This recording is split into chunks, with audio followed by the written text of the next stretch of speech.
ఆమేన్. దేవుని పరిశుద్ధ నామానికి మహిమ కలుగును గాక. మరి శ్రేష్టమైన ఈ సమయంలో మరి మీతో కలిసి నేను కూడా మరొక పర్యాయము దేవుని వాక్యం ధ్యానించడానికి ప్రభు ఇచ్చిన ఈ మంచి తరుణాన్ని బట్టి నేను దేవుని స్తుతిస్తూ ఉన్నాను. ముఖ్యంగా ఈ దినము మనం చదువుకున్న మూలవాక్యముగా కీర్తనల గ్రంథము 69వ కీర్తన 9వ చరణంలో దావీదు భక్తుడు మాట్లాడుతున్న కొన్ని మాటలను మీకు జ్ఞాపకం చేయాలని నేను ఇష్టపడుతూ ఉన్నాను. దావీదు మరి 69వ కీర్తనలో 9వ చరణంలో తను మాట్లాడిన వాక్కును బట్టి నీ ఇంటిని కూర్చున్న ఆసక్తి నన్ను భక్షిస్తూ ఉన్నది అని అంటున్నాడు. అంటే నీ ఇంటిని కూర్చున్న ఆశ, ఆకాంక్ష నన్ను భక్షిస్తూ ఉన్నది అనే మాటను ఆయన చెప్తున్నట్లుగా మనం లేఖన గ్రంథాలలో పరిశీలన చేస్తూ ఉన్నాం. దేవుని పిల్లలముగా మనం ఒక విషయాన్ని గమనించాలి. మనమందరము కూడా ఈ భూమి మీద మనం ఎంతకాలం బ్రతికినా ఏదో ఒక రోజున ఈ భూమిని మనం విడిచిపెట్టాలి కాబట్టి మనమందరము కూడా ఏం చేయాలంటే మన కొరకు దేవుడు సిద్ధపరుస్తున్న ఒక గృహం ఉంది అది పరసంబంధమైన ఇల్లుగా నేను జ్ఞాపకం చేస్తూ ఉన్నాను. అంటే ఈ వాక్యములో నేను ఇంటిని గూర్చిన ఆసక్తి నన్ను భక్షిస్తుంది అనే మాట నేను తీసుకుంటూ ఉన్నాను. ఇందులో ఇల్లు మనకు కనబడుతుంది ప్రాముఖ్యంగా. ఇక్కడ నేను కొన్ని మీకు అర్థమైన విధానంగా మీకు స్క్రీన్ షేర్ చేస్తూ నేను ఈ వాక్యాలు కూడా చాలా విషయాలు నేను రాశాను. అవి నేను ఈ పగలు మీతో పంచుకోవాలని నేను ఆశపడుతూ ఉన్నాను. మొదటిది భౌతికమైన ఇల్లు అందరూ వింటున్నారండి. మొదటిది భౌతికమైన ఇల్లు. రెండోది మనమే ఆయన ఇల్లు అన్నమాట.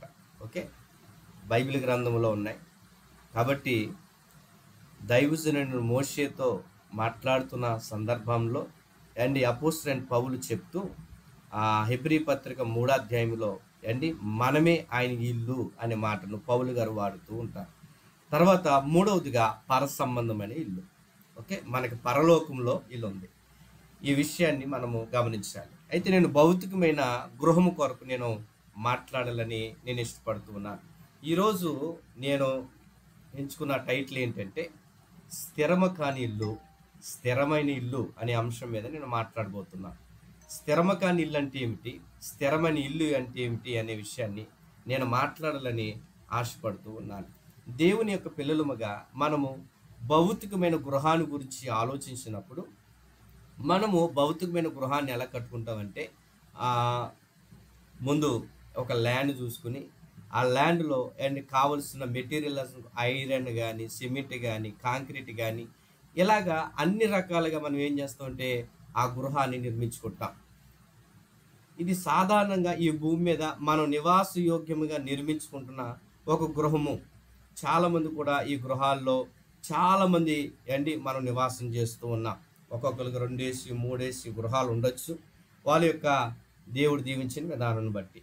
అయితే ఆ గృహములో మనం నివాసం చేస్తున్న ఆ ఇంటిలో, నేను భౌతికమైన గృహం గురించి మాట్లాడుతున్నాను సుమా, ఆ భౌతికమైన ఆ గృహములో ఆ ఇంట్లో ఎంతమంది సమాధానకరంగా ఉండగలుగుతున్నారు, ఎంతమంది మరి ఆ గృహములో దీవెనకరంగా ఉండగలుగుతున్నారు, ఆ గృహములో అభివృద్ధికరంగా ఉండగలుగుతున్నారు, ఆ గృహములో సమాధానకరంగా ఉండగలుగుతున్నారు, ఆ గృహములో గొడవలు లేకుండా, కక్షలు లేకుండా ఎలాగ వాళ్ళు ఉండగలుగుతున్నారు.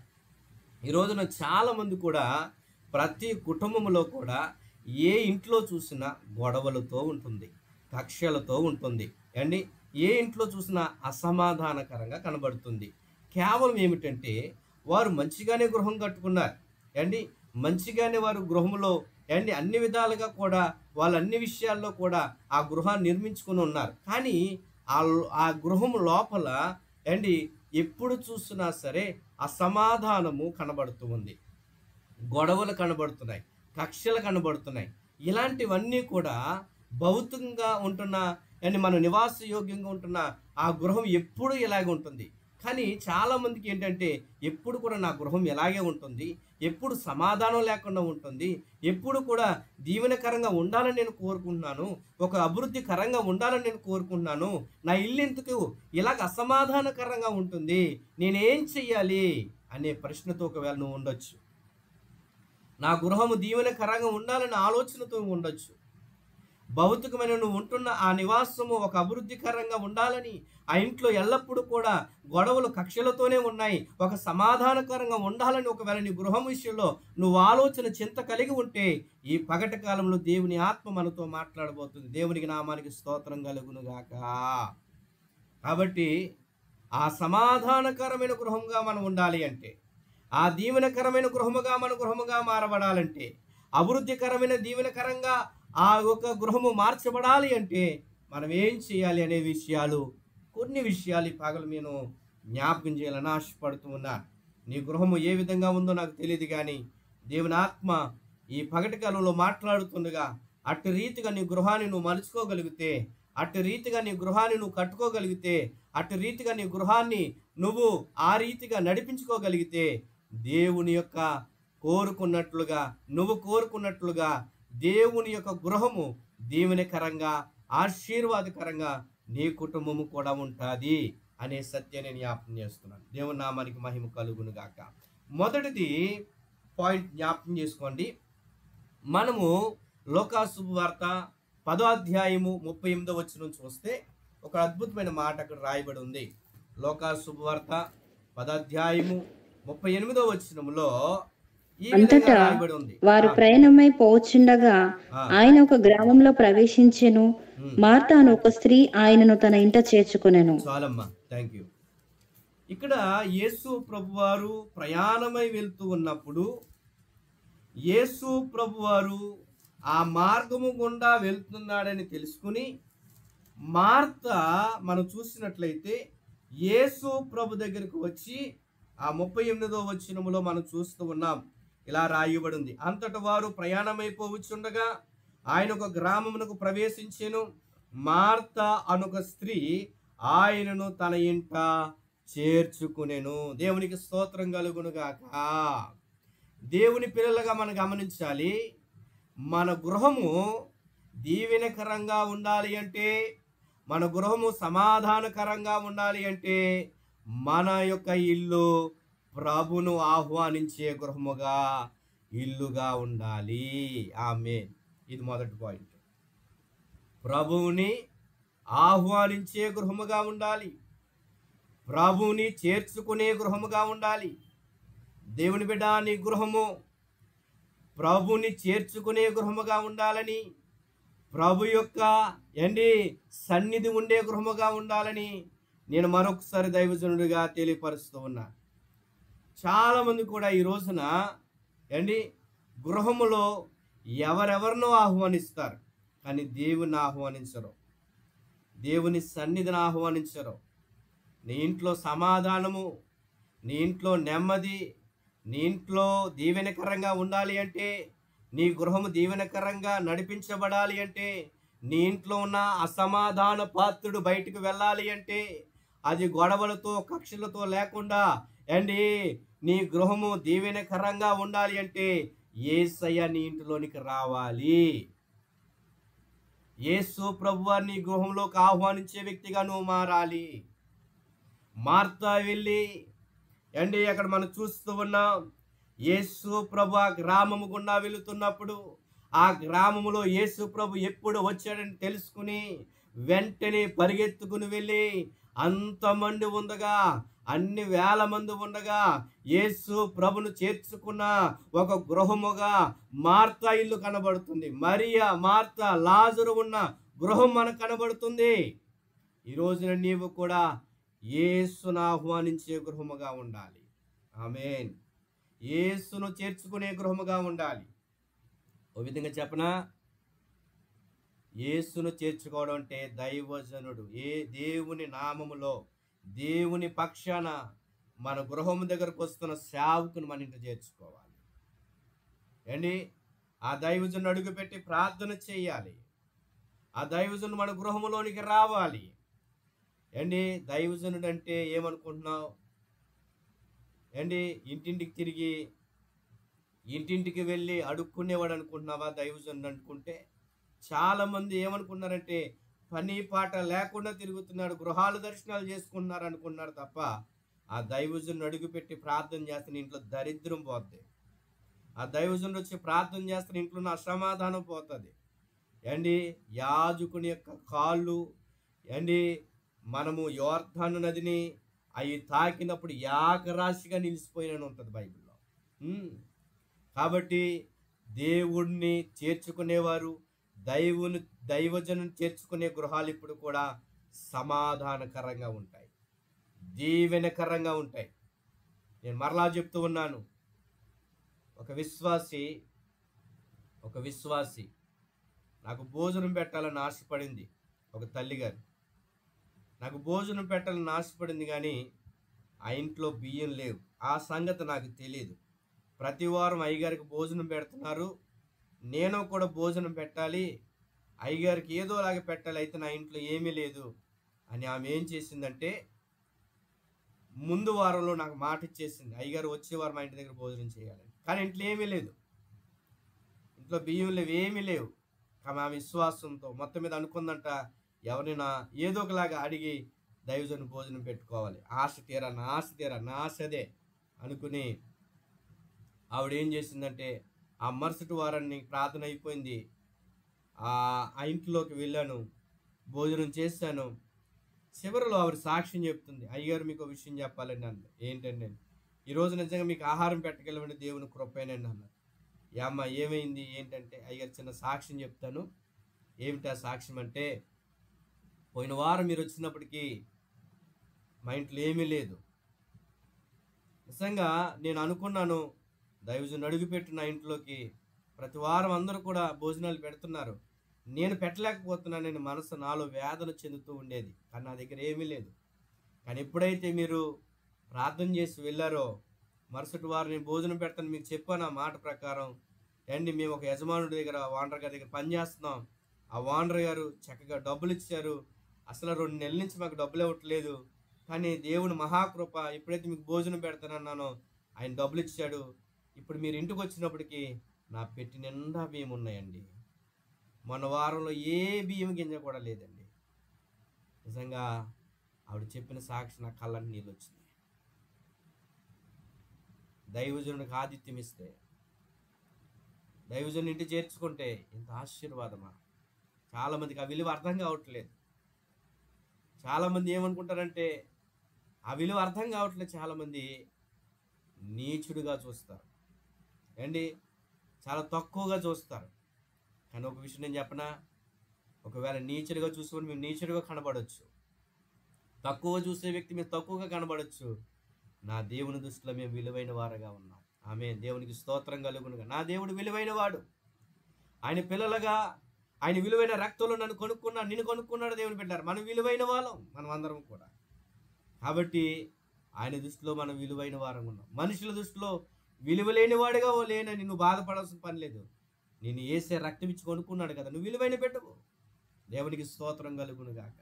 కాబట్టి ప్రభును ఆహ్వానించే గృహము కానీ గృహం ఉంటే ఈరోజే ప్రార్థన చెయ్యి, మోకాలు వేయి, ప్రార్థన చెయ్యి. యేసయ్యా నా ఇంటిలోనికి నువ్వు రండి తండ్రి, నీ సన్నిధి నాకు పంపించిన దేవా. ఇదిగో మోషే అంటాడు కదా, అయ్యా నేను ఎక్కడికి వెళ్ళినను నాకు నీ సన్నిధి తోడుగా రావాలయ్యా. నిజమే, దేవుని సన్నిధి మనకు తోడుగా రావాలి. మన బిడ్డలు స్కూల్కి వెళ్తున్నప్పుడు దేవుని బిడ్డలు, ప్రభువా నీ సన్నిధి బిడ్డలు తోడుగా పంపించాను నాయన. నేను ప్రయాణం చేస్తున్నాను, నా సన్నిధి ప్రభు నీ సన్నిధి నాకు తోడుగా రండి నాయన, కృప చూపించిన ఆయన అని అండి ఎప్పుడు కూడా దేవుని యొక్క ఆహ్వానించే వారిగా మనం ఉండాలి. దేవుని సన్నిధిని, దేవుని యొక్క కృపను మనం ఆహ్వానించే గృహాలుగా మారాలని నేను జ్ఞాపకం చేస్తున్నాను. చాలామంది కూడా ఏం చేస్తారో తెలుసా, డబ్బున్న వాళ్ళు పిలుస్తారు. ఎవరిని? డబ్బున్న వాళ్ళు పిలిస్తే వాళ్ళు ఏదైనా చేస్తారని, వాళ్ళు ఏదైనా ఇస్తారని ఆశతో పిలుస్తారు. కానీ వాళ్ళు తినేసి వెళ్ళిపోతారు, కానీ ఎవరు ఏమివ్వరు. నేను అంటాను, సేవకుని పిలిపించుకుని ప్రార్థన చేస్తే నువ్వు ఏమి ఇవ్వకపోయినా ఆ సేవకుడు తృప్తిగా భోజనం చేసి వెళ్తే చాలు, నీ కుటుంబం దీవించబడతావు. ఆమేన్, హల్లెలూయా. కాబట్టి ప్రభువును ఆహ్వానించే గృహము కానీ గృహం మారితే నీ ఇంట్లో సమాధానం, నీ ఇంట్లో నెమ్మది ప్రభు ఇవ్వడానికి అని సిద్ధంగా ఉన్నాడు. కాబట్టి సేవకుని పిలిపించుకో, దైవజనుడిని పిలిపించుకో. సేవకుడు ఎప్పుడైతే వస్తుంది దేవుని సన్నిధి ఆయనతో పాటు వస్తుంది ఇంట్లోనికి. సేవకుడు ఎప్పుడైతే నీతో వస్తాడో ఎలీషాతో అంటారు శిష్యులు, అయ్యా నువ్వు మాతో కూడా రావాలయ్యా. కట్టినరి తగి వెళ్తున్నప్పుడు కూడా ఆ వారికి ఇరుకున్న స్థలము కూడా ఇరుకుగా ఉన్నప్పుడు వాళ్ళు అంటారు, అయ్యా నువ్వు మాతో రావాలయ్యా. ఎందుకని? దైవజనుడు వారితో వస్తే ఆ కొరత, ఆ ఖాళీ అవుతున్న పరిస్థితిని దేవుడు ఏం చేస్తాడంటే అద్భుతకరంగా కార్యం జరిగిస్తాడు. కాబట్టి దేవుని సన్నిధి మనతో ఉండాలి. దైవజనుడితో ఇప్పుడు దేవుని సన్నిధి నడిపించబడుతూ ఉంటుంది. ఆ దైవజనుడు వచ్చి ప్రార్థన చేస్తే దేవుని సన్నిధిని ఇంట్లోకి వస్తుంది. కాబట్టి నువ్వు ఆహ్వానించి యేసు ప్రభుని, ప్రభువా నా హృదయంలోకి, నా జీవితంలో, నా గృహంలోనికి నువ్వు రావయ్యా అని నువ్వు ఆహ్వానించినట్లయితే వాళ్ళని వీళ్ళ కాదు నువ్వు చూడాల్సింది యేసు వైపు చూడు. యేసు వైపు నీ కనుదృష్టి ఉంచు. దేవుని అలాగ నువ్వు ఆహ్వానించగలిగితే నీ జీవితము ప్రభువును ఆహ్వానించే గృహముగా నీ గృహం ఉన్నట్లయితే దేవుడు నిజంగా నీ ఇంట్లోకి వస్తే నీ ఇల్లు ఒక దీవెనకరంగా మారుతుంది. ఆమేన్. దేవునికి స్తోత్రం కలుగును గాక. రెండో పాయింట్ ఏంటంటే అండి, అదే లోకాసు వార్త 10వ అధ్యాయం 39వ వచనం. ఆమెకు మరియా అను సహోదరి ఉండెను. ఆమె యేసు పాదముల యొద్ద కూర్చుండి ఆయన బోధ వినుచుండెను. చాలండి, ఆయన బోధ వినుచు ఉండెను. చాలా అద్భుతమైన మాట. ప్రభుని ఆహ్వానించామనుకుడు, ప్రభుని ఆహ్వానించిన తర్వాత ప్రభుతో కూర్చోవాలి మనం. మీకు అర్థమవుతుందా? మార్తా మరియలు ఇద్దరు కూడా ప్రభుని ఆహ్వానించారు. ఆహ్వానించిన తర్వాత మార్త వెళ్ళి ఇంట్లో పనిచేస్తూ ఉంది. కానీ మరియా యేసు ప్రభు రాగానే ఆయన పాదాల దగ్గర కూర్చుంది. అక్కడ చాలా అద్భుతమైన విషయం ఇది. ఆయన పాదాల దగ్గర కూర్చుని యేసయ్య బోధను వింటుంది. మన గృహం ఎప్పుడు కూడా యేసును ఆహ్వానించిన తర్వాత ఆహ్వానించే గృహముగా ఉన్న మన గృహము ప్రభు బోధ వినే గృహముగా మారాలి. ఆమె దేవునికి స్తోత్రం కలుగునుగా. ప్రభు బోధ వినే గృహముగా మారాలి. చాలామంది కూడా ఇంట్లోకి దైవజను ఆహ్వానిస్తారు. ఇంట్లోకి దైవజను ఆహ్వానించి వాళ్ళు పక్కన కూర్చోబెట్టి వాళ్ళు ఏం చేస్తారు తెలుసా? ఇంట్లో ఉన్న చక్క పెట్టుకుంటూ ఉంటారు. దైవజనుడు నీ ఇంటికి వచ్చినప్పుడు అన్నీ చక్క పెట్టుకుని నీ ఇంట్లో పిలుచుకోవాలి. ఓకే, ఆయన వచ్చిన తర్వాత బట్టలు మడతెట్టుకోవడం, ఆయన వచ్చిన తర్వాత పక్కనేమో వెళ్ళి బట్టలు ఉతుక్కోవడం, ఆయన వచ్చిన తర్వాత అది చేయడం ఇది చేయడం అలాంటివి చేయకూడదు. ఆ దైవజను మన ఇంట్లోకి వచ్చిన తర్వాత మన అవసరాలు చెప్పుకోవాలి. ప్రభువా ఇదిగో ఇలాగా దైవజను ఇంట్లోకి రాగానే అదిగో ఆ ప్రభు నామను బట్టి ఇదిగో మా గృహంలో ఇలాంటి పరిస్థితులు ఉన్నాయి, ఇదిగో ప్రభు నామలో మేము ఇంకా ఇలా నిలబడి ఉన్నామండి అనే దైవజను చెప్పుకొని మీ అవసరాలని కూడా దైవజను చెప్పుకోవాలి. అంత దూరం నుండి దైవజనుడు నీ ఇంట్లోకి వచ్చిన తర్వాత దేవుడు యొక్క సన్నిధి నీతో ఉంటున్నప్పుడు నువ్వు ఆ అవసరాలన్నీ కూడా చెప్పుకోవాలి కదా. నువ్వు చాలామంది క్రైస్తవులండి, నేను చాలా చోట్లకి వెళ్తాను, కొంతమంది ఇలాగే చేస్తారు. కూర్చోరు, ఆ పని ఈ పని ఆ పని ఈ పని విస్తారమైన పనులు పెట్టుకుందంట మార్త. ఆ బైబిల్లో చెప్పబడుతుంది. అక్కడ ప్రభుని కూడా అడుగుతుంది చూడండి. ఆవిడ 40 వచ్చిన చదవమ్మ ఒకసారి. 40-41 కూడా చదవండి. మార్త విస్తారమైన పని పెట్టుకున్నట్టు చేత తొందరపడి ఆయన యొద్దకు వచ్చి, ప్రభువా నేను ఒంటరిగా పనిచేయటకు నా సహోదరి నన్ను విడిచిపెట్టినందున నీకు చింత లేదా? నాకు సహాయము చేయమని ఆమెతో చెప్పుమనెను. అందుకు ప్రభువు, మార్తా మార్తా, నీవు అనేకమైన పనులను గూర్చి విచారము కలిగి తొందరపడుచున్నావు గాని అవసరమైనది ఒక్కటే. మరియ ఉత్తమమైన దానిని ఏర్పరచుకొనెను, అది ఆమె యొద్ద నుండి తీసివేయబడదని ఆమెతో చెప్పెను. దేవునికి స్తోత్రం కలుగును గాక. విస్తారమైన పనులు పెట్టుకుంటున్నారు. దేవుని సేవకుడు లేదా దేవుని సన్నిధి మన మధ్యకు వస్తున్నప్పుడు, మన ఇంట్లోకి వస్తున్నప్పుడు దేవుడు ఎలా వస్తాడంటే దైవజనుల్లో నుండి ఆయన సన్నిధి ఆయనతో పాటు వస్తుంది. ఆయన వచ్చి కూర్చున్నప్పుడు ఆయన మాట్లాడాలి.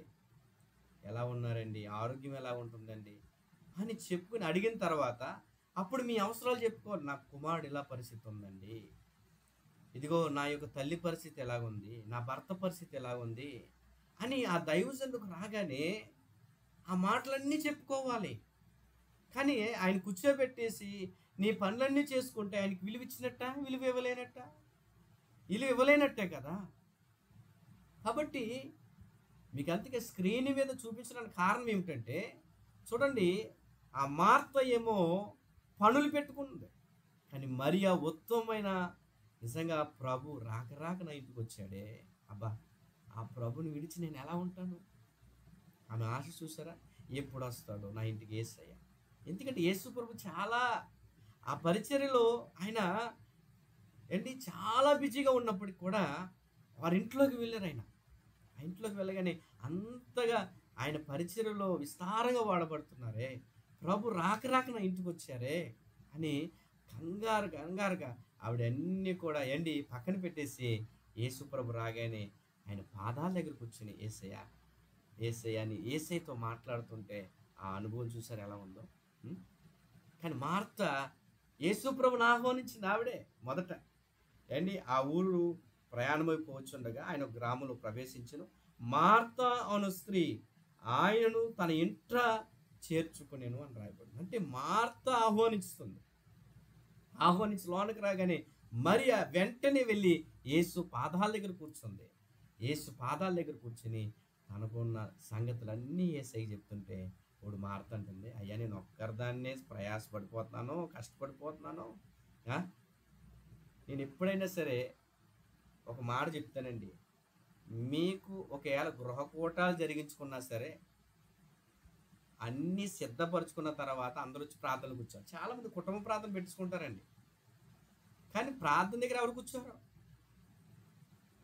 కృతజ్ఞత కూటం పెట్టుకుంటారు, ఒకడు అలా పోతాడు, ఒకడు ఇలా పోతాడు. కూటం ఎవరి కోసం అండి? పాస్టమ్మ గారికి కూటం చెప్పండి మీరందరూ. కూటం ఎవరు పెట్టుకున్నారో వాళ్ళ ఇంట్లో ఉండాలి. అక్కడికి వెళ్ళానండి పాస్టర్ గారికి. మరి ముందు నుంచి ఏం చేసావు? ప్రార్థన అన్నప్పటికి ఏం చేయాలి తెలుసా? అన్నీ వంటలు అన్నీ చేసేసుకుని చక్కగా స్నానాలు చేసేసి చక్కని బట్టలు వేసుకుని చక్కగా ప్రార్థనకు మీ కుటుంబమే ముందు కూర్చోవాలి. మీ కుటుంబమే ముందు కూర్చోవాలి. అది నేర్చుకోండి, అది అలవర్చుకోండి. దైవజనుడు వచ్చి ఆయన ఇంట్లో కూర్చోబెట్టి పాస్టర్ గారు ఒక 5 నిమిషాలు ఆగండి, లేకపోతే ఒక 10 నిమిషాలు ఆగండి, లేకపోతే ఒక అరగంట ఆగండి, ఇగో అక్కడికి వెళ్ళాడండి ఇక్కడికి వెళ్ళాడండి, అతను రాగానే ప్రార్థన ప్రారంభిద్దురు కానీ అని మాటలు చెప్పొద్దు. ఆ పనులు ఎన్నున్నా సరే నువ్వు ముగించేసుకుని ఇదిగో మరియ కూర్చున్నట్లుగా మనము కూడా కూర్చుంటే చాలా సంతోషంగా ఉంటుంది. మన ఇంట్లో మన కుటుంబం ముందు కూర్చోవాలి. మీరు ఎక్కడైనా చూడండి, ప్రార్థన పెట్టించుకుని ఏ కుటుంబం ప్రార్థనలు కూర్చోదు. తక్కువ, చాలా తక్కువ, రేర్ అన్నమాట అండి. ఒకవేళ నిజంగా మీరు కూర్చుంటే మీరు ధన్యులు అంటాను. Praise Lord. నిజంగా మీరు కూర్చుంటే మీరు నిజంగా ధన్యులు అనే మాటని జ్ఞాపకం చేస్తున్నాను. కాబట్టి యేసును చేర్చుకోవడం మాత్రమే కాదు, కానీ యేసు బోధ వినడానికి మనం సిద్ధపడాలి. దైవజుని ఇంటికి రాగానే అయ్యా అలాని వాక్యం చెప్పండి అయ్యా, బలహీనతగా ఉందయ్యా అని చెప్పించుకోవాలి. నువ్వు చెప్పమంటే దైవజుని ఎంత ఆనందో తెలుసా. కానీ కొంతమందికి అస్సలు ఇంట్రెస్ట్ కూడా ఉండదు. వచ్చావా, ఏదో ప్రార్థన చేసుకున్నావు, ఏదో మొక్కుబడిగా పంపించేసామా, అయిపోయింది. విలువ తెలీదు. విలువ తెలియకపోతే అది చాలా ప్రమాదం.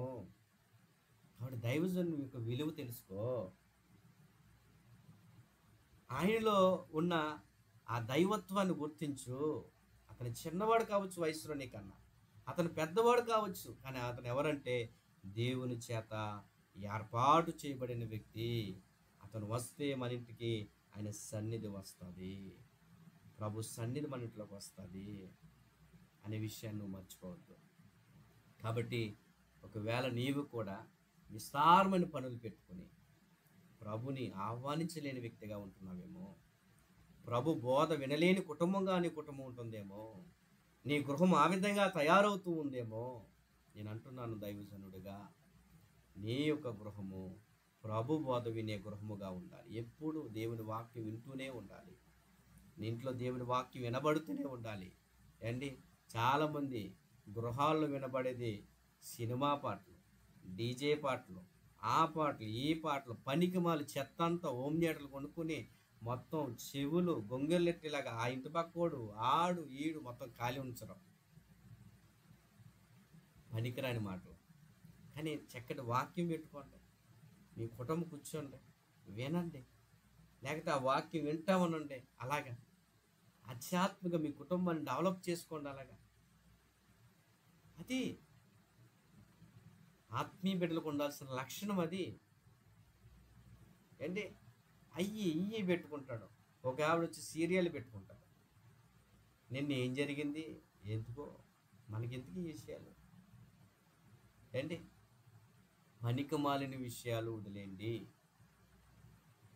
పనికొచ్చే పనులు చేయండి, ఉత్తమమైన దానిని ఎన్నుకోండి. ప్రభు అదే అన్నాడు అక్కడ, ఉత్తమమైన దానిని మరియా ఎంపిక చేసుకుంది. కాబట్టి నువ్వు నేను అలాగుండాలి. ఆ విధంగా మనము దేవుని కృపలో ముందుకెళ్ళాలి.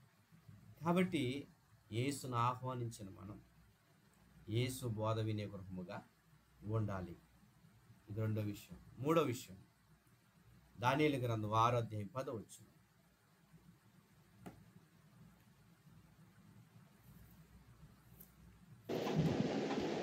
ఇట్టి శాసనము సంతకము చేయబడనని దానియేలు తెలుసుకొనినను అతడు తన ఇంటికి వెళ్ళి యథాప్రకారము అనుదినము ముమ్మారు మోకాలుని తన ఇంటి పైగది కిటికీలను యెరూషలేము తట్టునకు తెరవబడి ఉండగా తన దేవునికి ప్రార్థన చేయొచ్చు ఆయనను స్తుతించుచూ వచ్చెను.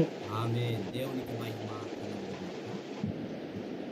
ఇక్కడ దేవుని యొక్క పిల్లలుగా మనం గమనించినట్లయితే, మూడోది దానియేలు గ్రంథం 6వ అధ్యాయం 10వ వచనంలో, దానియేలు ఇట్టి శాసనము సంతకం చేయబడిన దానియేలు తెలుసుకునేనను అతడు తన ఇంటికి వెళ్ళి, దానియేలు ఇంటికి వెళ్ళి, మీరు కూడా జాగ్రత్తగా అండర్లైన్ చేసుకున్న పాయింట్, దానియేలు ఇంటికి వెళ్ళి యథాప్రకారముగా అనుదిన ముమ్మారు మోకాలుని ప్రార్థన చేసెను. దానియేలు అనుభవం ఏమిటంటే తన ఇంట్లో ఎప్పుడూ ప్రార్థనే. ప్రార్థనా గృహముగా నీ ఇల్లు ఉండాలని దేవుడు మాట్లాడుతున్నాడు. ఆమేన్. దేవునికి మహిమ కలుగును గాక. ప్రార్థనా ఇల్లుగా ఉండాలి, ప్రార్థనా గృహముగా మారాలి. పేరుకు బోర్డు పెట్టుకుంటారు, ఇది ప్రార్థనా గృహం అని.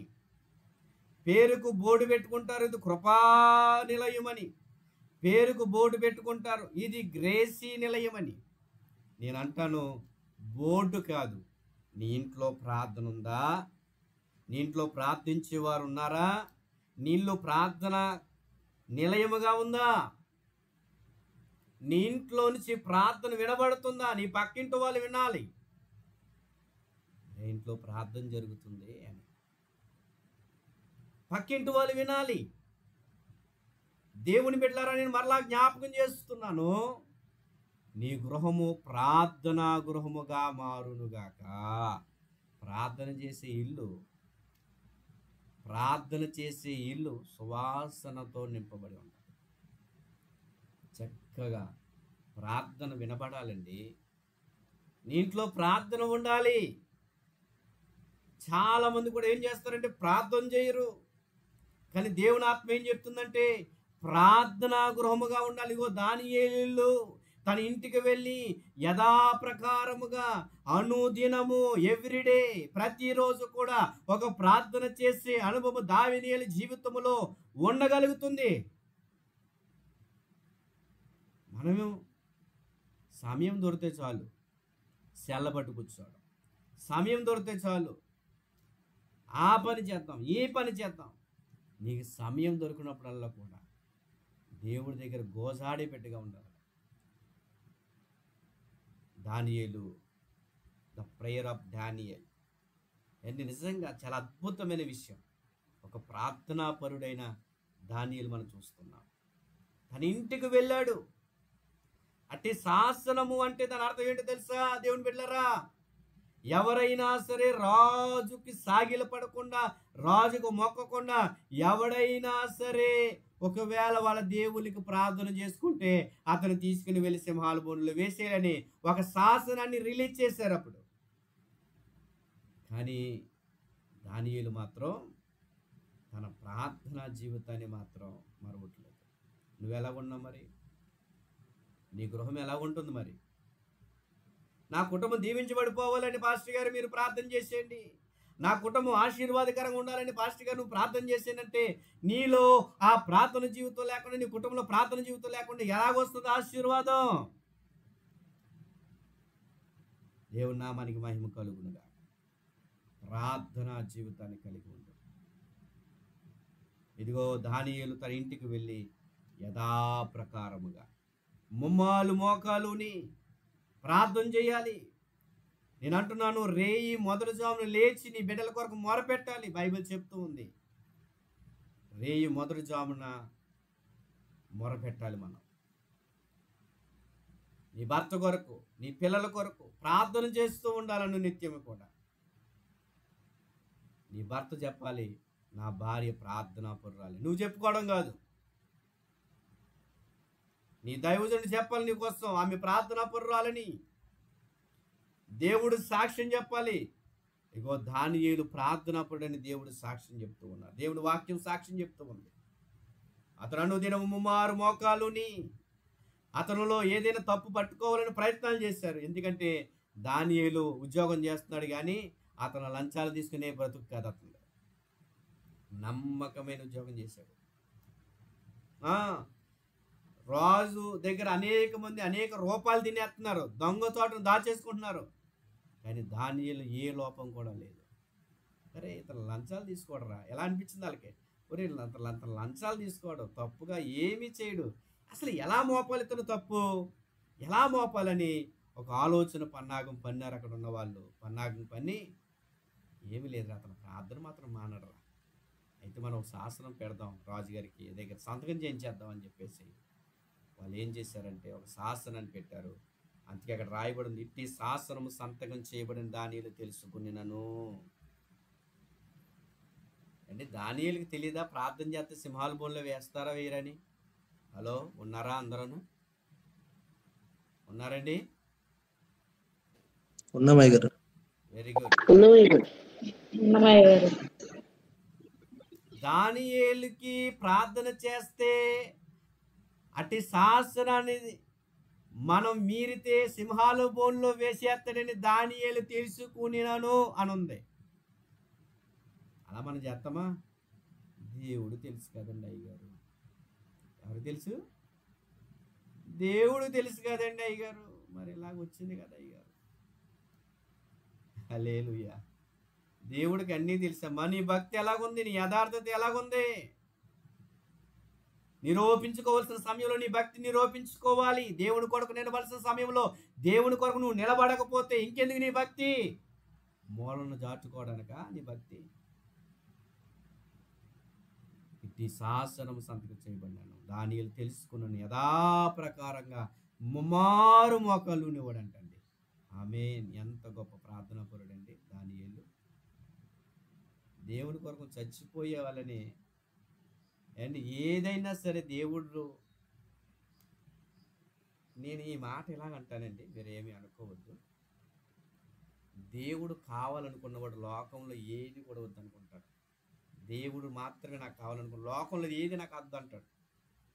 తెలుసా? ఆసాపు భక్తుడు ఆ మాట అంటాడు కదా, నీవు నాకు ఉండగా ఈ లోకంలో ఏది నాకు అక్కర్లేదు అంటాడు. దేవుని నామానికి మహిమ కలుగును గాక. దేవుని యొక్క వాక్యాన్ని బట్టి నేను చెప్తూ ఉన్నాను. దేవుని సేవకుడిగా నేను జ్ఞాపకం చేస్తున్నాను. దేవుని బిడ్డ, నీ భక్తిని నువ్వు నిరూపించుకోవాల్సిన కొన్ని సందర్భాలు ఉంటాయి. ఖచ్చితంగా ఆ పరిస్థితులు నీ భక్తి జీవితాన్ని నిరూపించుకోవాలి. ప్రార్థనకి వెళ్తే మీకు రేషన్ ఉన్నట్టే బోలు మంది మానేసే క్రైస్తవులు ఉన్నారు. మీరు మందిరానికి వెళ్తే మీకు రేషన్ కార్డు బంద్ చేసేస్తానంటే మీకు ఫంక్షన్ అవనంటే బోలు మంది ఉన్నారు. ఈ మధ్యకాలంలో ఒక తల్లిగారు ఒక మామగారు వీడియో బాగా వైరల్ అవుతుంది యూట్యూబ్ ఛానల్లో, అలాగే కొద్దిగా ఇన్స్టాగ్రామ్లో, ఫేస్బుక్లో కూడా. ఒక ఆయన ఒక ఇంటర్వ్యూ చేస్తా మామగారిని అడిగారు, ఆవిడ క్రైస్తవురాలు. ఆదివారం నాడు ఫంక్షన్ ఇస్తారు, ఆదివారం గుడికి వెళ్ళే వాళ్ళు ఎవరు కూడా ఇక్కడ ఫంక్షన్కే రాకుండా గుడికి వెళ్తే వాళ్ళకి మేము ఫంక్షన్ ఇవ్వము అని అంటే, మామ నువ్వు గుడికి వెళ్తావా ఫంక్షన్కి వెళ్తావా అని అడుగుతాడు. అడిగితే ఆవిడ అంటది, నేను ఫంక్షన్ అయినా మానేస్తాను కానీ గుడి మాత్రం మానను అంటది. అదేంటి మామ, పోగంటే కదా, వెళ్ళి తీసుకుని వచ్చేసి వెళ్ళొచ్చు కదా అంటే, ఏమో అది తీసుకున్న తర్వాత ఆ దారిలో నుండి నేను చచ్చిపోవచ్చేమో. హల్లెలూయా. మీకు అర్థమవుతుందా? చాలా విశ్వాసంతో మాట్లాడు. నిజమే, మనం కొన్ని సందర్భాల్లో అనుకుంటాము అది అయిపోయిన తర్వాత వెళ్దాం, ఇది అయిపోయిన తర్వాత చాలాసార్లు దేవుని కార్యాలను నిర్లక్ష్యంగా పెట్టే క్రైస్తవులు చాలామంది ఉన్నారు ఈ లోకంలో. కానీ ఒక విషయం నేను జ్ఞాపకం చేస్తున్నాను ఏంటంటే, దేవుని కొరకు నిలబడవలసిన సమయంలో నిలబడాలి, తట్టుకోవలసిన సమయంలో దేవుని కొరకు తట్టుకోవాలి. ఇంకెప్పుడు మనం నిలబడతాం? ఇదిగో భయంకర పరిస్థితులు రాబోతున్నాయమ్మా, ఆల్రెడీ స్టార్ట్ అయిపోయి చాలా చోట్ల జరుగుతూ ఉన్నాయి. సంఘాల మీద దాడులు జరుగుతున్నాయి ఏంటి, సంఘాలు ఆరాధనకు ఆటంకాలు కలుగుతున్నాయి, సేవకులు బలవంతంగా చంపేస్తున్నారు. ఇలాంటి పరిస్థితులు రాబోతున్నాయి. మనం దేవుని కొరకు నిలబడాలి కదా. మనం ఏం చూస్తామంటే ఇది అయిపోగానే వెళ్ళిపోదామని అనుకుంటాం ఒక్కొక్కసారి.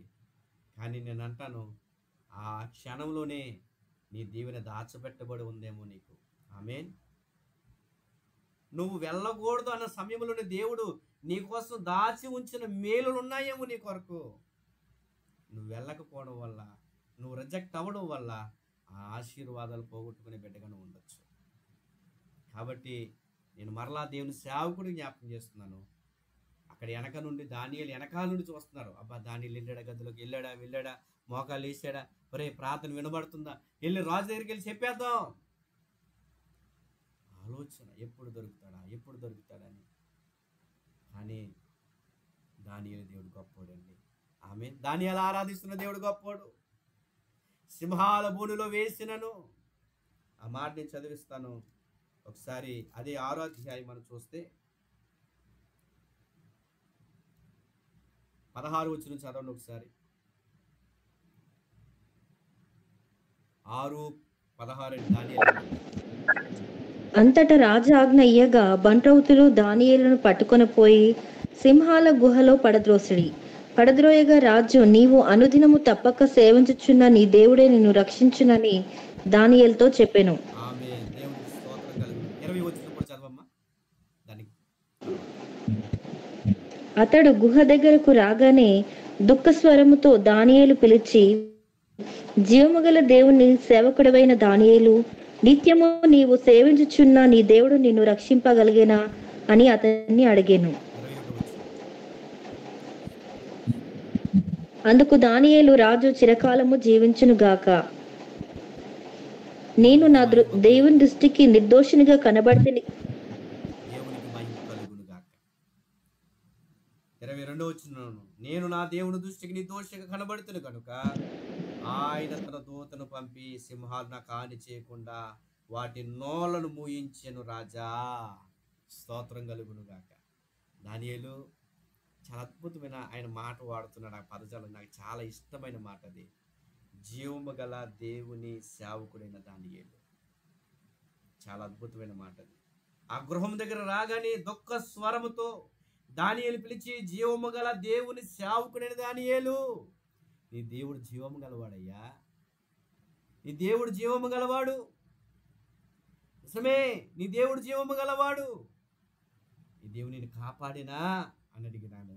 వెంటనే ఆయన రాజు చిరకాలం జీవించును గాక, నేను నా దేవుని దృష్టికి నిర్దోషిగా కనబడుతుంది, యథార్థంగా కనబడుతుంది. నేను అంటాను, నీ నిర్దోషత్వమే, నీ యథార్థతే నిన్ను ఆ ప్రమాదం నుండి బయటికి తీసుకువచ్చేది.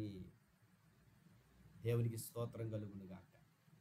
కాబట్టి దేవుని యొక్క సేవకుడికి జ్ఞాపకం చేస్తూ ఉన్నాను, దానియేలుకి యథార్థతే, దానియేలుకి భక్తి జీవితమే.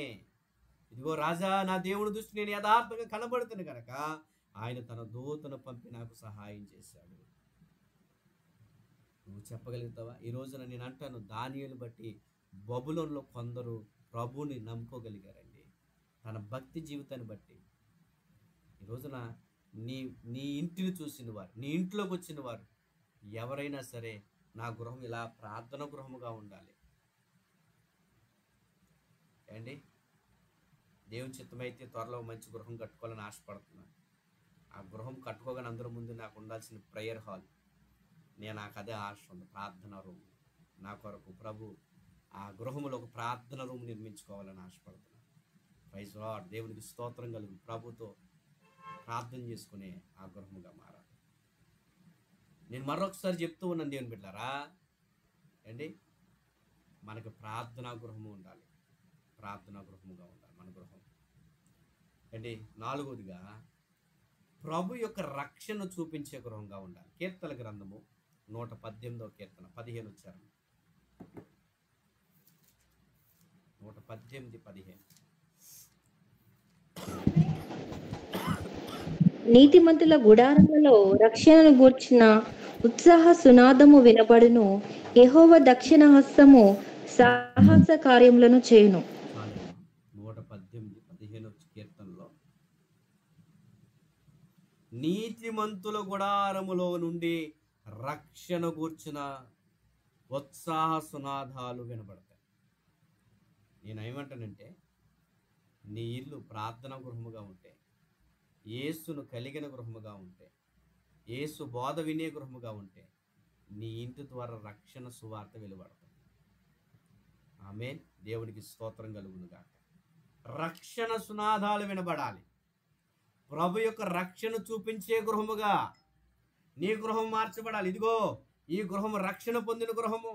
ఈ ప్రభుని నమ్ముకున్న వారు ఈ ఇల్లు దీవెనకరంగా ఉంది. ఈ ఇంట్లో ఎలాంటి పరిస్థితులు వచ్చినా సరే వారు ప్రార్థన చేసుకుంటారు, వారు దేవునికి మొరపెడతారు. ఇదిగో ఎన్నో రకాలుగా ఆ ఇంటి మీద ఎన్నో రకాలుగా అనేక విధాలుగా వారిని నాశనం చేయాలని, వారిని అలా చేయాలని ఇలా చేయాలని శాతబడి పెట్టారు. కానీ ఆ ఇంటికి తగలలేదు. ఎందుకు తెలుసా? ఆ ఇంటికి రక్షణ ఉంది. ఆమేన్, హల్లెలూయా. శాతబడి శక్తులు కానీ, మంత్రశక్తులు కానీ, దయ్యపు శక్తులు కానీ ఆ ఇంటికి రావండి. ఎందుకంటే 91 కీర్తనలు అంటాడు కదా, ఏ తెగులు నా గుడారమును సమీపించదు. ఎందుకని? ఆ ఇంట్లో రక్షణ ఉంది. రక్షణ ఉంది. దేవునికి స్తోత్రం కలుగును గాక. రక్షణ ఉందండి. నీ ఇంట్లో రక్షణ ఉందా? అందుకే జక్కయ్య దగ్గరికి వచ్చిన తర్వాత యేసుప్రభు వారు అంటారు, జక్కయ్య నేడు నీ ఇంటికి రక్షణ వచ్చి ఉన్నది. ఆమేన్, హల్లెలూయా. రక్షణ, సాల్వేషన్ అంటే దేవుని యొక్క రక్షణ నీ ఇంటి చుట్టూ ఉంటుంది. ప్రభు యొక్క రక్షణ నీ బిడ్డల చుట్టూ ఉంటుంది. వారు బయటికి వెళ్ళినప్పుడు, బయటికి నుంచి లోనికి వచ్చినప్పుడు ప్రభు యొక్క రక్షణలో, ప్రభు యొక్క కృపలో వారు ఏం చేయబడాలంటే నడిపించబడాలి. నేను అంటాను, నీ కుటుంబము రక్షణ గృహముగా ఉండాలి. నీ ఇల్లు ఇదిగో ప్రభు యొక్క రక్షణ ప్రకటించే గృహంగా ఉండాలి. నేను అలాగంటాను మరొకసారి. నీ ఇంట్లో వారు నీవు ప్రభు యొక్క రక్షణను ప్రకటించేవారిగా మీరు ఉండాలి. House of salvation. దేవునికి స్తోత్రం కలుగును గాక.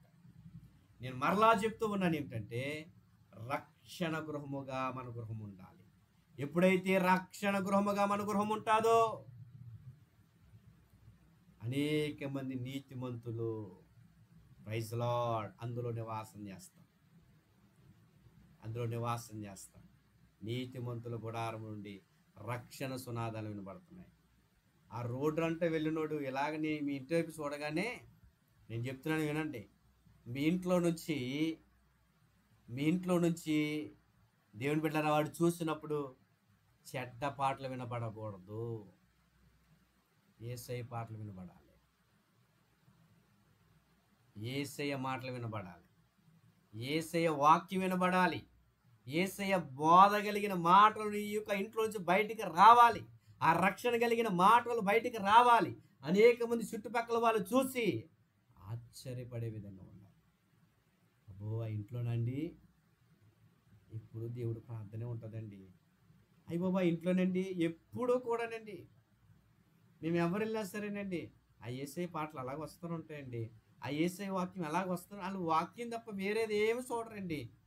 కేవలం ఏంటి? ఆ ఇంట్లో ఏముంది? యేసయ్య రక్షణ ఉందండి. నేను అంటున్నాను కదా,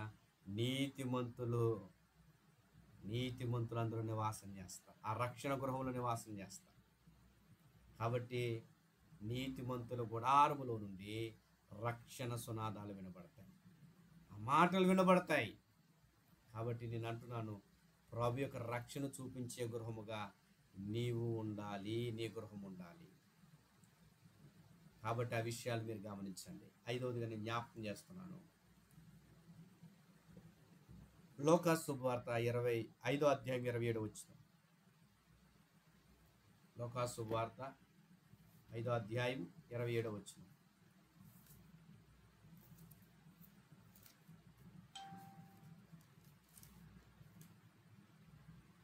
ఉన్నారండి లైన్లో? చదువుతారా? లోకా శుభవార్త 5వ అధ్యాయం 27వ వచనం.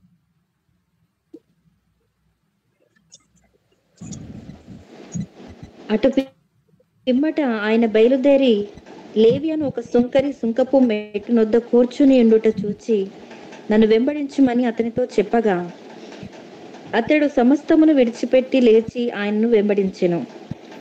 ఆ లేవి తన ఇంట ఆయనకు గొప్ప విందు చేసెను. సుంకరులను ఇతరులను అనేకులను వారితో కూడా భోజనమునకు కూర్చుండిరి. ఆమేన్. దేవునికి స్తోత్రం.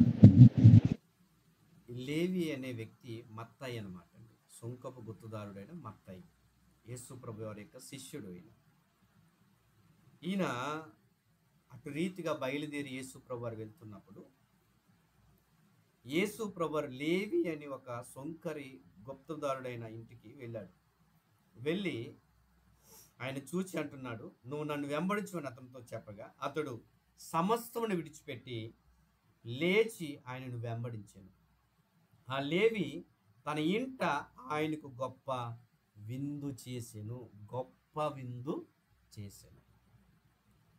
ఓ విషయం చెప్పనా నీకు, యేసు ప్రభుకు దైవజనుడికి, లేదా నేను ఎలాగంటాను, దేవునికి దైవజనుడికి ఆతిథ్యమిచ్చే గృహముగా ఉండాలి. ఎలా ఉండాలమ్మా? ఆతిథ్యమిచ్చే గృహముగా ఉండాలి. మీ పాస్టర్ గారిని ఇంటికి పిలిచి భోజనం పెడుతున్నారా? మాకే సరిపోదన్నట్టుగా ఉంటున్నారా? కొంతమంది అలాగే లెక్కలేసుకుంటారండి. ఈ మధ్యకాలంలో ఓ పాస్టర్ గారు, అంటే యథార్థంగా జరిగిన విషయం చెప్తున్నారు, ఒక విశ్వాస ఇంటికి ప్రార్థన చేయడానికి వెళ్ళారు. ఆవిడ ఉద్యోగం వచ్చింది, 20,000 రూపాయలు జీతం ఆవిడకి. అండి వింటున్నారా? 20,000 రూపాయలు జీతం. 20,000 రూపాయలకి దశభాగం ఎంత ఇవ్వాలమ్మా చెప్తారా సహోదరులారా? 2,000 ఇవ్వాలి. ఇప్పుడు 2,000 ఇవ్వాలి కదా. పాస్టర్ గారు ప్రార్థన అయిపోయింది, ముందు డ్రింకులు ఇచ్చిందంటండి, స్నాక్స్ పెట్టింది. డ్రింకులు ఇచ్చి స్నాక్స్ పెట్టి పాస్టర్ గారికి కానుక ఇవ్వబోతుంది. అమ్మా ఏంటమ్మా ఇదంటే, అయ్యగారు దశమ భాగం అండి. ఎంతమ్మా దశమ భాగం అంటే, అయ్యగారు ఎలాగండి, నాకు ఉద్యోగం 20,000 జీతం అండి. అయ్యగారు ఓకే అమ్మా, కానుక ఎంత ఇస్తున్నావు అమ్మా అన్నారంట. అయ్యగారు 1800 ఇస్తున్నానండి అన్నాడు. మరి 200 ఇవ్వమ్మా అని అడిగారంట. అదే అయ్యగారు ఇందాక మీరు వచ్చారు ఆ డ్రింకులని స్నాక్స్ అవి కొన్నాను అయ్యగారు అందులోనే అని అంటుందంట. నిన్ను ఎవరు కొనమన్నారు? ఆ లెక్కలు కూడా అందులో వేసేయడమే. యథార్థంగా జరిగిందండి. పాస్టర్ గారు మొన్నే చెప్పారు నాకు కాకినాడలో. యథార్థంగా జరిగిన విషయం నాకు చాలా సిగ్గేసింది. ఏంటి, దశమ భాగంలో ఉన్న డబ్బులు వాడుకోవడానికి మనం ఎవరము? దశమ భాగం దేవునిది. నువ్వు అందులో కూడా లెక్కలేసేయడమే ఏంటి. ఆ డ్రింకులు, ఆ స్నాక్స్ ఇంకన్నీ అందులో కలిపేసిందంట ఆవిడ. అయ్యగారు దైవజనుడికే కాదండి. ఇలాంటి క్రైస్తవులు, తెలివైన క్రైస్తవులు ఉంటున్నారు ఈ మధ్యకాలంలో. దేవుని పిల్లలుగా దేవుడికి ఇచ్చేది లెక్కల్లో పెట్టుకోకూడదండి. మనం పెట్టేది ఏది కూడా దేవుడికి పెడుతున్నాం అంతే. అన్ని లెక్కలేసుకుంటే దేవుడు కూడా మనకు లెక్కలేసుకుంటాడు. నీకు ఎంతకాలం భూమి మీద బతుకు నేను ఆయుష్ ఇచ్చినందుకు నాకు ఎంతైనా డిమాండ్ చేస్తే ఏం చేస్తాం? ఎందుకండి, ఒక ఆక్సిజన్కి రోజుకి మీరు ఐసీయూలో పెడితే రోజుకి 30,000, 40,000, 50,000 రూపాయలు ఖర్చు అయిన రోజు సందర్భాలు ఉంటాయి.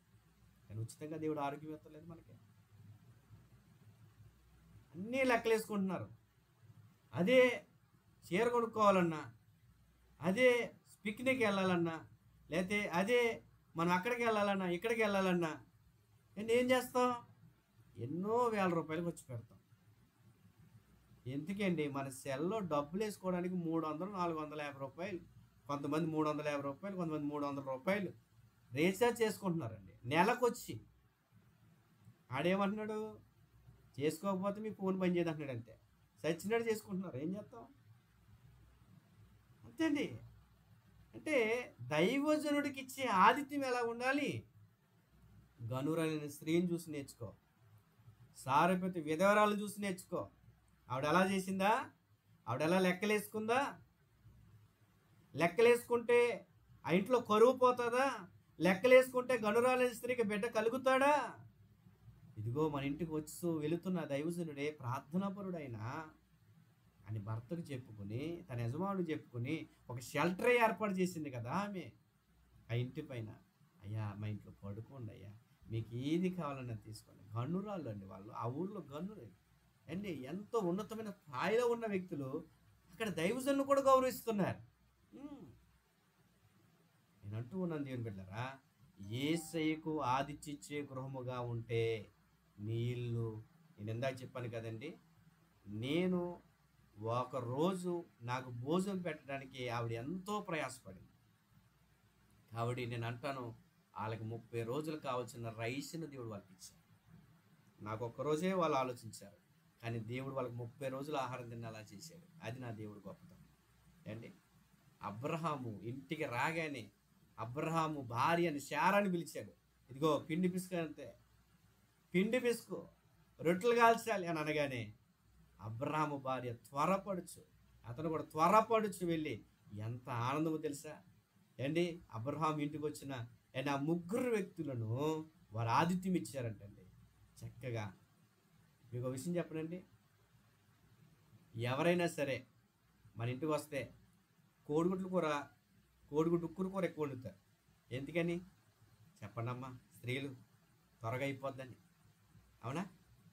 కష్టపడేది ఏది వండరు, ఇప్పుడు అవ్వదు, ఇప్పుడు చేయదు. కానీ అలా చాలా రిస్క్ చేశారు అక్కడ. అంత పిండి ఏంటి, అంత పిండి పిసికి రొట్టెలు చేయడం, కాల్చడం అంటే చాలా పని. కానీ శారా అతని భర్త మాటకు లోబడింది. నిజము, దేవుని సేవకుని యొక్క ఆతిథ్యం ఇచ్చారు ఆ కుటుంబం. అందుకు ఒక గొప్ప అద్భుతమైన సేవకుడు ఏమన్నాడంటే, అబ్రహాం ఇచ్చిన ఆతిథ్యత అంటండి, ఇశ్రాయేలు 40 సంవత్సరాల అరణ్యంలో భోజనం పెట్టాడంటే, స్తోత్రం కలుగును గాక. తన సంతానం వారికి దేవుడు భోజనం పెట్టాడంట. 40 సంవత్సరాలు పెట్టాడండి. చూసారా? నువ్వు ఒక్కరోజు చేసేదానికి దేవుడు నీకు 1000 రెట్లు ఆశీర్వాదం అందిస్తాడు. కాబట్టి దేవుని చేసేది, దేవజనులు చేసేది నువ్వు లెక్కలేసుకోవద్దు. కాబట్టి లెక్కలేసుకున్నట్టుగా ఉంటావు సుమా. నేను మరలా దేవుని సేవకుడిగా చెప్తూ ఉన్నాను ఏంటంటే, మనకు కలిగి ఉన్నది ఏంటి, నువ్వు విలువైన తేవకపోయినా పర్వాలేదు, నీకు కలిగి ఉన్న దాంట్లో ఇవి దేవునికి, నీకు కలిగి ఉన్నదే నీ సేవకుని పెట్టు ఏంటి. అంతే తప్ప అయ్యో మాదండి ఇదండి అనేమి నువ్వు భయపడద్దు. నీకు కలిగి ఉన్నదే, నీకు కలిగి ఉన్న దాంట్లోనే దేవునికి మనస్ఫూర్తిగా పెట్టు. ప్రేమ గల చోట్ల ఆకులు తిన్నా మేలే, పాసం పెట్టకపోయినా పర్లేదు. స్తోత్రం, హల్లెలూయా ఏంటి. ఒకవేళ మీ సేవకురాలు ఎప్పుడైనా మీ దగ్గరికి వస్తే ఏంటి, నేను అంటూ ఉన్నాను, ప్రేమతో పెట్టేది ఏదైనా సరే. అయ్యో నేను అది దానిలో పోయినా, ఈ దానిలో పోయినా అనుకుంటాం కొన్ని సందర్భాల్లో. కానీ మనం ప్రేమతో పెట్టేది ఏదైనా సరే అంటే, ప్రేమ గల చోట ఆకుకూర తినటం మేలు అన్నాడు కదా, తినేద్దాం, యేసు రక్తం చేయము. హల్లెలూయా. కాబట్టి మనం యేసయ్యను, దైవజనులను ఆతిథ్యం ఇచ్చే కుటుంబంగా మన కుటుంబం మారునుగాక. 5 విషయాలు చెప్పానండి. ఎవరైనా నోట్ చేసుకోమని చెప్తారా? మొదటి విషయం ఏం చేయాలి చెప్దాం. ఫస్ట్ టకమని చెప్పాలి. మీరు టక అని చెప్పి యేసయ్యను ఆహ్వానించాలి. ఓకే, యేసుని ఆహ్వానించాలి. థాంక్యూ. యేసయ్యను ఆహ్వానించాలి. ఓకే, రెండోది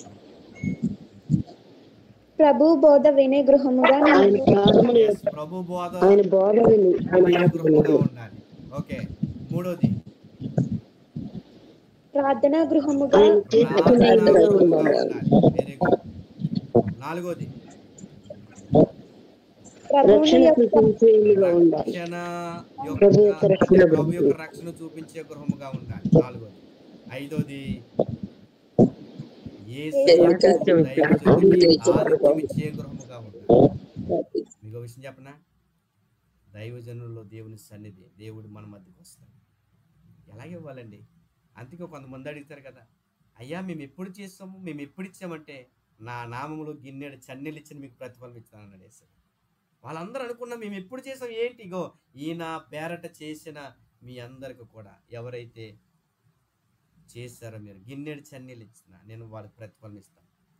నా నామములో మీరు వాళ్ళకి అన్నీ చేశారు కదా, వాళ్ళకి చేస్తే నాకు చేసినట్టే. హల్లెలూయా. నీ గృహం అలా మార్చుకుంటావా? మరి ఏంటి, ఎంతమంది నీ గృహాన్ని అలా మార్చుకోవాలని ఇష్టపడుతున్నావు? దేవుడు పరిశుద్ధాత్మ దేవుడు నేరుగా మనతో మాట్లాడుతూ వచ్చాడు. నీ గృహం ఎలా ఉంది? నీ దేవుడు నీతో నాతో మాట్లాడుతూ వచ్చాడు పరిశుద్ధాత్మ దేవుడు. కాబట్టి అటు గృహముగా మన గృహాలు మార్చుకుందాం. అటు కృప ఆశీర్వాదం దేవుడు మనందరికీ అనుగ్రహించి నడిపించి సహాయం చేయనుగాక. ఆమేన్. హల్లెలూయా.